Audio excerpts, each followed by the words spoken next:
అది ఇప్పుడు వీళ్ళు పెట్టిన ప్రతిపాదనకి భారతదేశంలో అన్ని రాష్ట్రాల కంటే మన ఛార్జెస్ ఎక్కువైపోతాయి. హెచ్టీ కూడా, పరిశ్రమలు కూడా ఇమ్మీడియట్గా పక్క రాష్ట్రానికి షిఫ్ట్ అయితేనే ఉంటారు. ఇప్పుడు ఐటీ వచ్చింది మన దగ్గరికి.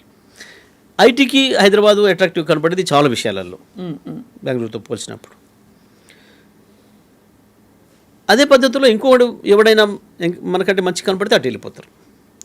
దానివల్ల మళ్ళీ నిరుద్యోగం పెరిగే ప్రమాదం వస్తుంది ఇక్కడ. సో అన్ని రకాల రాష్ట్రానికి నష్టం కలుగుతుంది విద్యుత్ విషయంలో వీళ్ళు చేసే పనులకు, వీళ్ళ మూర్ఖత్వాలకి. ఇంకా మీకు తెలుసు, బహుశా మీరు కూడా ఎక్స్పీరియన్స్ చేసి ఉంటారు, అసలు పవర్ కట్స్ మామూలుగా వస్తలేవు హైదరాబాద్తో. ఇదివరకు ఒక కాలంలో అసలు హైదరాబాద్నే అనిపించిన కాలం ఉన్నమాట వాస్తవం. అది అస్సలు పవర్ కట్స్ నిమిషం పోనీయలేము మేము, నిమిషం లేదు. మీకు పెద్ద తుఫాన్లు వచ్చి చెట్లు విరిగిపడి పోల్చిపోతే కూడా హార్డ్లీ హైదరాబాద్లో 3 గంటలు తీసుకున్న సమయం చెప్పి 3 గంటల పునరుద్ధరిస్తామని చెప్పినాం, పునరుద్ధరించినాం. గంత పెద్ద వరద వస్తే మీరు చూసిన వరంగల్ జిల్లాలో ఇట్లా కొట్టుకపోతుంటే కూడా మా ఎంప్లాయీ పోయి పోల్ పైకి ఎక్కి నీళ్ళలోంచి నడిచిపోయి పోల్ పైకి ఎక్కి కనెక్షన్స్ ఇచ్చి గంత ధైర్యంగా పనిచేసారు. ఇవాళ గ్రామాలలో పోతే మీ రిపోర్టర్ని ఎవరైనా యాంకర్ని పంపండి మైక్ ఇచ్చి, పటపట ఎగిరిపోతున్నాయి మోటార్లు, మళ్ళీ మోటార్లు ట్రాన్స్ఫార్మర్లు కాలిపోతున్నాయి. నిన్న పోయిన తండలో రైతు ఎక్స్పీరియన్స్ నాకు చెప్పిన మాట, నేను నా పొలంలో ఉన్న మోటార్ కాలిపోతే 10,000 రూపాయలు కేవలం ఎడ్ల బండికే పెట్టినా అన్నాడు. ఎందుకు ఎడ్ల బండి ఎందుకు అని అడిగినా నేను. అది మరి ట్రాక్టర్ ఎట్లా పోతుంది సార్, పొలంలో మధ్యలో ఉంది కదా నా మోటారు, ట్రాక్టర్ పోతే పొలం అంతా నాశనం అయిపోతుంది కదా, అందుకని ఎడ్ల బండి. ఇప్పుడు గ్రామాలలో ఎడ్ల బండి ఏం పని చేస్తున్నాయంటే ఈ కాలిపోయిన మోటార్లని పొలం మధ్యలోంచి తేవడానికి పెడుతున్నారు, దానివల్ల పొలం చెడిపోదు పెద్దగా అని 3 సార్లు కాలిపోయింది. ఎడ్ల బండికే 10,000 ఇచ్చినాను ఇప్పటికి, మోటార్ రిపేర్లు వేరే మళ్ళీ అని చెప్పి మాట చెప్పినాడు ఆయన ఎక్స్పీరియన్స్ నేను చెప్తున్నమాట. మీరు ఎక్కడ పంపినా అవే ఎక్స్పీరియన్సెస్. వీటితోడు ఇప్పుడు ఈ స్టూడియోకి ఆపోజిట్నే నాది ఇల్లు ఉంటుంది. కరెంటు పోతే పోయింది, కాసేపు ఏదో భరిస్తాం, కానీ వీళ్ళ ఫ్లక్చుయేషన్ వల్ల నా జనరేటర్ ఖరాబ్ అవుతుంది. ఊరికి పోతుంది వస్తుంది, పోతుంది వస్తుంది. తీస్తే 1 గంట, నువ్వు చెప్పకపోయినా మీతో సాధ్యం కావట్లేదు. పవర్ను గతంలో కేసీఆర్ ఇచ్చినట్లు మీరు ఇవ్వలేకపోతున్నారనే విషయం ప్రజలందరి నోళ్ళలో వచ్చేసింది. కానీ అదేందో ఏడిస్తామే, గంట తీస్తున్నాము, 2 గంటలు తీస్తున్నాము అని. ఎంత అగ్లీగా ఈ హైదరాబాద్ జిల్లా మంత్రి, పవర్ కట్స్ ఎందుకు జరుగుతున్నాయంటే మేము రిపేర్లు చేస్తున్నాం, మేము సంవత్సరానికి ఒకసారి తీసుకుంటే చెప్పి ఈ టైంకి అని చెప్పి, అది కూడా ఎవరు లోకల్ ఏరియాలో పోతే మా లైన్ ఇన్స్పెక్టర్ ఏఈనో చెప్తాడు, కొంచెం డివిజన్ పరిధిలో పోతే ఏడి లేదా డిఈ చెప్తారు. చెప్పి మెసేజ్ ఇచ్చి అక్కడ ఉండే కన్జ్యూమర్స్కి ఇక్కడ నుంచి 12 గంటల నుంచి 1 వరకు మెయింటెనెన్స్ కొరకు తీస్తున్నాం అని మాట చెప్తారు.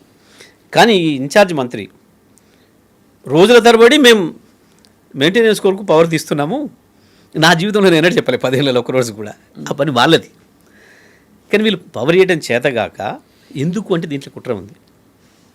పవర్ ఇవ్వాలంటే మేము కొనాలి ప్రతి నిమిషం బయట నుంచి, కొనడానికి పైసలు అవుతాయి. పవర్ కొనడానికి పైసలు పెట్టడం ఇష్టం లేక, ఎందుకంటే అలా కమిషన్లు రావు, వీళ్ళు ఆశించినవి దాంట్లో ఏమి ఉండదు. పవర్ పర్చేజ్లో ఒక్క పైసా మందం కూడా స్కామ్ చేయడానికి లేదు, అవకాశం లేదు, మిస్టేక్ జరగడానికి లేదు. అంత పద్ధతిగా ఉంటుంది పవర్ పర్చేజ్ ఎప్పుడు కూడా. తెలితొక్కతనంతో నీవు అరిసి గవర్నమెంట్ రాకముందు అంటే ఏం జరుగుతుందో తెలియక పవర్ పర్చేజ్లు ఇదైంది అని మాట్లాడారు. దాంట్లో ఏమి రాదని తెలిసి పవర్ కొనడం ఇష్టం లేక పైసలు మిగిలించుకోవడం కొరకు ఇవాళ హైదరాబాద్ ప్రజలతో సహా మొత్తం అందరినీ గ్రామాలలో కావచ్చు, ఇండస్ట్రీస్లో కావచ్చు, అందరిని ఇబ్బందులు పెడుతున్నారు పవర్ కట్స్ చేసి. మేము ఇచ్చింది కూడా నడపడం చేత కావట్లేదు వీళ్ళకి. ఈ పరిస్థితుల్లో ఉన్నారు వీళ్ళు. పవర్ పెంచుతామనంటే, రేట్లు హైక్ చేస్తామంటే ప్రజల నుంచి పద్ధతిలో రావాలని రియాక్షన్ అదే పద్ధతిలో వస్తుంది. కానీ ఇంత జరుగుతోంది, అసలు అసహనం బాగాలేదు పరిస్థితి, పరిపాలన అంటున్నారు. ప్రజల నుంచి తిరుగుబాటు ఏమన్నా వస్తుందా సార్? అంటే అది మీతో చెప్పడం, మేము వెళ్ళి మైక్ పెట్టడం, అప్పుడప్పుడు చెప్పడం, వాళ్ళ మైక్ అంటే వాళ్ళతో అది కాదు, ప్రజల నుంచి ఒక విధమైన అసహనం, తిరుగుబాటు ఉంది అనడానికి ఏమిటి మీకు? బహుశా నాకు తెలిసి ఈ దేశంలో కావచ్చు, ఎక్కడ డెమోక్రటిక్ కంట్రీస్లో కావచ్చు, ఒక సంవత్సరం లోపే ఒక ప్రభుత్వానికి ఇన్ని శాపనార్థాలు తెచ్చుకున్న ప్రభుత్వం లేదు ప్రస్తుతం కాంగ్రెస్ పార్టీ. ఇప్పుడు ఇదంతా కాంగ్రెస్ పార్టీ అంటారా, రేవంత్ రెడ్డి గారు అంటారా? ఈ 10-11 నెలల్లో డెఫినెట్గా కాంగ్రెస్ పార్టీ, రేవంత్ రెడ్డి ఒకటే కదా ఇప్పుడు వాస్తవానికి. వాళ్ళు పెట్టుకున్నది రేవంత్ రెడ్డి వ్యక్తిగతంగా చేసినా డెఫినెట్గా అది కాంగ్రెస్ పార్టీకే పడుతుంది కదా. ఇంకా పర్టికులర్ వాళ్ళ నాయకుడు రాహుల్ మీద పడుతుంది. ఎందుకంటే ఈయనలో ఇచ్చిన ప్రతి హామీ రాహుల్ గాంధీ వచ్చి ఇచ్చిపోయినాడు. కొన్ని సందర్భాల్లో సోనియా గారు కూడా వచ్చి మాట్లాడిపోయినట్టున్నారు. వాళ్ళ చెల్లెని కూడా తీసుకొచ్చినాడు పాపం. ఆయన ఒక్కరిని నమ్మతలేరని చెప్పి చెల్లెని కూడా పెట్టుకొచ్చి ఆమెతో కూడా చెప్పించినాడు. చాలా విషయాలు 420 హామీలు, 6 గ్యారెంటీలతో పాటు 420 హామీలలో బస్సులు చాలా విషయాలు పాపం అది వీళ్ళకు పీడకాలయ్యే పరిస్థితి వచ్చింది.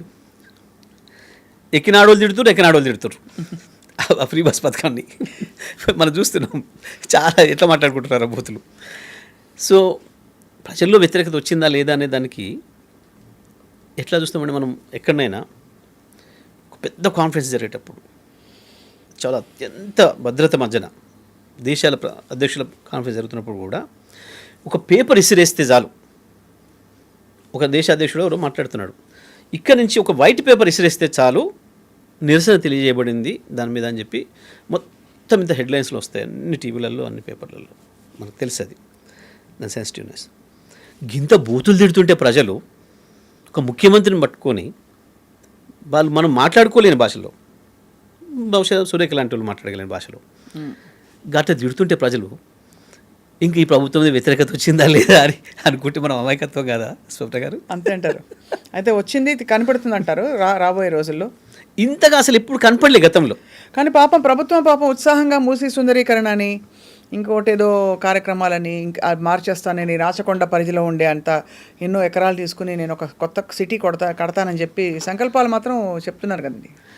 సంకల్పాలు కాదు, ప్రగల్భాలు, దాంట్లో కుట్ర కోణాలు. ఒక ప్రాజెక్టు స్టార్ట్ చేస్తే ఎప్పుడు చేస్తామండి? ముందు దాన్ని డిపిఆర్ చేసి 1 కాదు 2 సార్లు వెట్టింగ్ చేయించి పబ్లిక్లో పెట్టి డిస్కస్ చేసి లేదా అసెంబ్లీలో పెట్టి డిక్లేర్ చేస్తాం. అసలు ప్రారంభమే చేయని ప్రాజెక్టు అది ఎట్లుంటుందో ఏందో తెలియని ప్రాజెక్ట్కి ఒకసారి ఆయన నోటితోనే 50,000 కోట్లు అని చెప్పాడు భువనగిరికి వచ్చి. కొద్ది రోజులు, వారం రోజుల్లో వాళ్ళ మినిస్టర్ 75,000 కోట్లు అన్నాడు. మళ్ళీ చంద్రబాబు నాయుడు గారు ముఖ్యమంత్రి హడావుడిగా వచ్చి ప్రగతి భవన్లో ఆయన కలిసి చెవులో రూమ్లో తీసుకుపోయి సాటంగా చెప్పిపోగానే దాన్ని 150,000 కోట్లు చేసిండు. చివరికి ఏమన్నారు? ఎవరు చెప్పిండు మీకు అని దబాయించిండు. అలా ఉప ముఖ్యమంత్రి మాట్లాడిండు, చివరికి ఆయన కూడా మాట్లాడండి తెల్లారి. పాత రోజులు కాదు కదండి మర్చిపోవడానికి, ఏం లేకపోవడానికి ఆధారాలు ప్రజలు పెడుతున్నారు.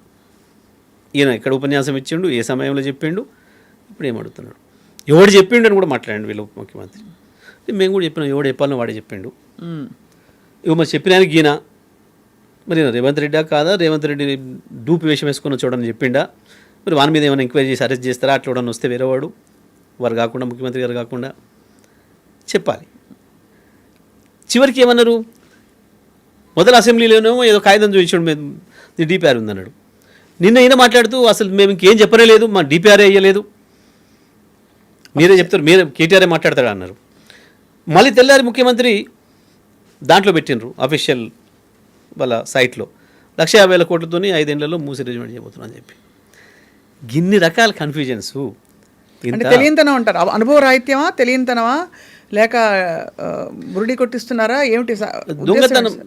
దొంగతనం చేయాలని తొందర పట్టుబడుతున్నాడు. దొంగతనం చేయాలనుకొని గోడ చిన్నగా ఉంటుందేమో దునుకుదామనుకున్నాడు, కానీ అది ఎత్తి అయిపోయింది, ఎగిరి దునుకొస్తలేదు, దాంతో దొరికిపోతున్నారు ప్రజలకి. వీళ్ళు స్పష్టంగా కనబడుతుంది. ఆతృత ఉంది ఒకరి మధ్యలో, ఒక మంత్రికి ఇంకొక మంత్రికి, ముఖ్యమంత్రికి ఉప ముఖ్యమంత్రికి మంత్రుల మధ్యన పోటీ ఉంది, సంపాదించుకోవాలి దోసుకోవాలని చెప్పి. ఇంకా మేము వాటిలో పోతున్నాం, ఎందుకంటే పబ్లిక్ ఇష్యూస్ ఇస్తా ఉన్నారు కాబట్టి పబ్లిక్ ఇష్యూస్ మీద నడపాలని చూస్తున్నాం మేము. ఎందుకంటే ప్రజలే తిడుతున్నారు, ప్రజలే తిరుగుబాట్లు చేస్తున్నారు. ఇప్పుడు వాళ్ళు చివరికి ఎక్కడ పోయినరు? నిన్న జరిగిన పోలీస్ కుటుంబాల వాళ్ళు వస్తే కూడా అది కూడా మా మీద పెడతారు. ఎందుకంటే వాళ్ళది ఏదో కొనుగోలు టీం ఉంది, ఆ టీంని పెట్టుకొని వీళ్ళు కూడా వాళ్ళు పోలీసు వాళ్ళు కారు, వీళ్ళే కొంతమంది తెచ్చిట్లు పెట్టినారు, పోలీసు కుటుంబాలు కావు అని చెప్పి ఇంకొకరితో మాట్లాడించే ప్రయత్నం కూడా చేస్తారు. నిర్ణయాలు ఒకటే ప్రయత్నం చేస్తున్నారు. పాపం తీసుకొని జీతం మనం పనిచేయాలి కాబట్టి హైడ్రా వల్ల మాకు బాగా లాభం జరిగింది అని చెప్తున్నారా అని ఒకరుతున్నాం. నేను రాత్రి చూసినట్టున్నాను సోషల్ మీడియాలో. నేను నవ్వుకున్నాను, ఎట్లా లాభం జరిగింది, వీళ్ళకి ఎక్కడ జరిగింది, ఆ హైడ్రా వల్ల లాభం జరిగిందని చెప్పించిన వాళ్ళు ఎవరైతే ఉన్నారో వాళ్ళు ఎవరో ఎక్కడ కనపడలేదు హైడ్రా జరిగేటప్పుడు. పాపం ఇటువంటి ప్రయత్నాలు. కానీ ఒకటి సుప్న గారు, ప్రజలు అల్టిమేట్గా న్యాయ నిర్ణేతలు విజ్ఞత ఉంటుంది, అందులో సందేహం లేదు. ఈ మధ్యన ఇంకోటి చూసిన నేను వాళ్ళ బాధ పాపం నిన్న రాత్రే గమ్మత్తుగా పాపం నాగేశ్వరరావు గారిని కూడా పట్టుకుపోయి ట్రైనింగ్ ఇప్పించుకున్నట్టున్నారు వాళ్ళ సోషల్ మీడియాకి. మహేష్ కుమార్ గౌడు ఆమె ఇన్ఛార్జ్గా ఉన్నారు ఇక్కడ కాంగ్రెస్ పార్టీకి, పర్మనెంట్గా ఇక్కడనే ఉంటున్నారు. గతంలో ఇన్ఛార్జ్లు వచ్చిపోయేది, ఇప్పుడు పర్మనెంట్గా ఉంటున్నారు ఇక్కడ. దీపాదాస్ గారు పాపం ఆమెకు వ్యతిరేకంగా కూడా ముఖ్యమంత్రి వాళ్ళ దాంట్లో ఒకరిద్దరు మంత్రులు రాయిస్తున్నారు నిర్ణయాలు. ఆమె మొత్తం ఇక్కడ తీసేసింది, మన విషయాలన్నీ బయటికి చెప్తుంది రోజు అని చెప్పేసి అని. అయితే వాళ్ళు చెప్తున్న కారణం వేరే ఉందనుకోండి, వారు కూడా వేరే ఏదో సపరేట్గా కౌంటర్ ఓపెన్ చేసినారు అది ఇదని చెప్పేసి అని. అయితే వాళ్ళు బాధపడుతున్నారు, మనము అంతకుముందు సోషల్ మీడియాలో బాగా ఉంటిమి, ఇప్పుడు మనం వెనకబడిపోతున్నాం, మీరు ఎప్పటికప్పుడు బాగా పెట్టాలి, లేదా మేము పైనుంచి పెట్టినాను కూడా వెంటనే మీరు ట్యాగ్ చేయాలి, మళ్ళీ రిట్వీట్ చేయాలి అది ఇదని చెప్తున్నారు. కానీ ఇప్పుడు కూడా ఉత్తగానే సోషల్ మీడియాలో ఏదో పెడితే కాదు, మీరు చేసిన పనులు ఎట్లున్నాయి కాబట్టి ప్రజలు పెట్టుకుంటున్నారు. మాకేం అంత పెద్ద మీలాగా కొనుగోలు టీములు ఇంకో టీములు లేవు మాకు. మాకు ప్రజలు వాళ్ళు పెట్టుకుంటున్నాయేమే చూస్తున్నాం మనం. వాళ్ళు సోషల్ మీడియాలో ప్రజలు వాళ్ళే తిట్టి వాళ్ళే పెట్టుకుంటున్నారు. అది చూస్తున్నారు. మనం ఖమ్మం వరదలు వచ్చినప్పుడు చూసినాం, పాపం పిల్లలు కాలేజ్ పిల్లలు పేరు చెప్పుకొని, ఇగో నా పేరు ఇది, నేను అడుగుతున్నా, పొద్దు నుంచి వరదలు వచ్చి మొత్తం జనం కొట్టుకుపోయి ఇబ్బందులు పడుతుంటే 9 మంది అక్కడ బ్రిడ్జ్ మీద చిక్కుపోతే ఒక కుటుంబం గంటల తరబడి మీకు ఫోన్లు చేస్తే కాపాడలేకపోయారు, కొట్టుకుపోయింది. ఏమైనా మీ హెలికాప్టర్లు